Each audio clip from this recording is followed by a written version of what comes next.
everybody. It's Rob Williams from the Generation X Wing Podcast and Outer Rim Rookie. Today is another box opening. It is box 2 of my Power of the Force collection that I found in the basement, in the basement of my parents. I know that sounds cliche, but anyways, so I saved these from a flood, and they're all undamaged. And the last box, they had about the first wave of Power of the Force line, and a nice little surprise. An original reuse action figure carded with the 3 logos. That was a huge surprise. I'm still excited about that. So today's box 2. We're not going in any particular order, but this box I do want to bring out second because it is the episode 1 wave of action figures from Power of the Force line. So about 99 or so, 98, 99. And I was, at this point, I had stopped really collecting action figures and toys because my budget said stop it, and you need to go get a proper job instead of Toys R Us or a Disney store, and do what you want to do and become a teacher. So that's what I did, and this is a box that these are action figures that I bought thinking they were going to be worth something, because I lost the passion of collecting, and I was focusing on buying, and you know what? That's the wrong thing to do. You gotta collect because you enjoy and you can afford it. But so this is wave 1. So wave 1. This is episode 1 action figures. So let's show you what's inside. So let's start with Jar Jar, Anakin, a battle droid, naked C-3PO, Darth Maul, Watto, Padme, Rick, I know everything, Olie, Mace Windu, Blue Saber, by the way, a little surprise in that, the Boss Nass, Darth Sidious, Ki-Adi-Mundi, Ponytail Kenobi, Qui-Gon Jinn,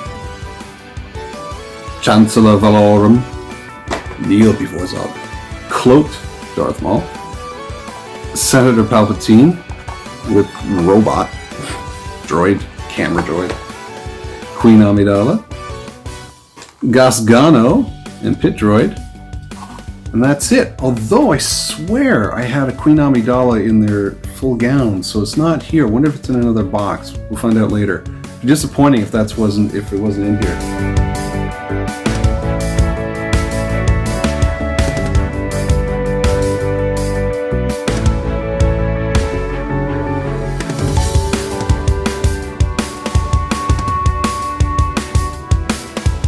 So there you go, that's all of them. My knowledge is still a little bit fuzzy on when these were released or how they were released. I was actually working at Toys R Us when there was a Force Friday, and the action figures were being sold at midnight. I didn't work that night. I just remember that I wasn't getting involved in it because I didn't want to be a geek, although I was very much one. I was a closet geek, or maybe I was just trying to put childish things behind in my mind.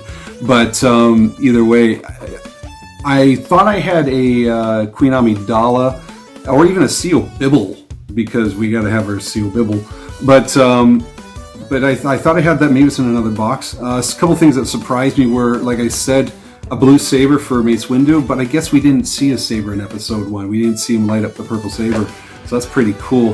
The really nice figures. I mean, you got 2 Darth Mauls, of course, because it's just like that. The card is beautiful. I love the red in that. And of course, they came with the Comtech. Now, I have a couple of these chips that was given to me by a friend of mine with the with the actual voice box as well. So I think I showed that to you in the past video. But there you go. So there's my episode 1 action figure collection here. They're all in really good shape. I mean, there's a slight bend in it, but really it's not too bad. The corners are pretty good in pretty much all of them. Now, let's take a look at the loose figures. And they're not episode 1. They're actually from they're my Alien collection. So let's take a look at that. So here's all the loose figures that were in box number 2. As you can see, it's a lot of Cantina aliens, although there is a collection of different Scout Troopers in here from this set, Duros and Snaggletooth. Now, There's the obviously you have Amazon and Panda Baba with Luke here. I think this was part of this play set here. Muftak and Cabby, Ketwall, all that sort of stuff. I love Momanedon. He was such a peaceful person with the most massive gun. And speaking of blasters, there's blasters and weapons and binoculars, and I even found this one in there too. But there you go. Those are loose figures. And what I also found was this right here. Looks like it's the Cantina play set that can be pulled apart. So let's do that. So after wrestling around a little bit with this I did not put it together properly or fully, but this, if you spend time on this is a really cool play set. It's the Cantina bar, obviously.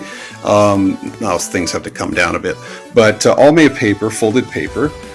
Very cool, very cool. And it's just, you have all the designs there and tables to hang out at. I think it kind of comes back like comes back like this, but there you go. This was a cool place. I remember having this set up. I don't remember how I set it up, but it's a wonderful play set. You can just put all the aliens in, and it folds up really nicely too. So very cool. So the place that you just saw folds up into something like that. Compact, neat, flat. It's really neat idea. I do not know the history behind this. Now, if you're looking for any history lesson on the power of the Force figures, I couldn't give it to you.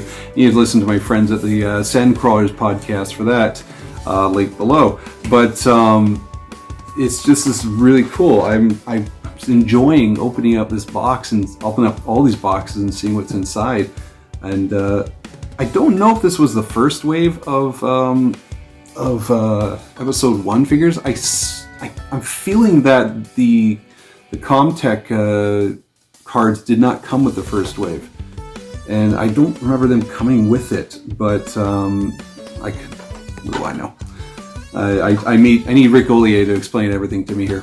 But there you go, box 2 of episode 1 figures, all done. So let's hop into the next 2 boxes. If you have any questions or you want to fill me in with some stuff, contact me at generationxwingpodcast@gmail.com or follow us on Facebook, Twitter, Instagram. All the links are down below. All right, we will see you in box number 3. Bye.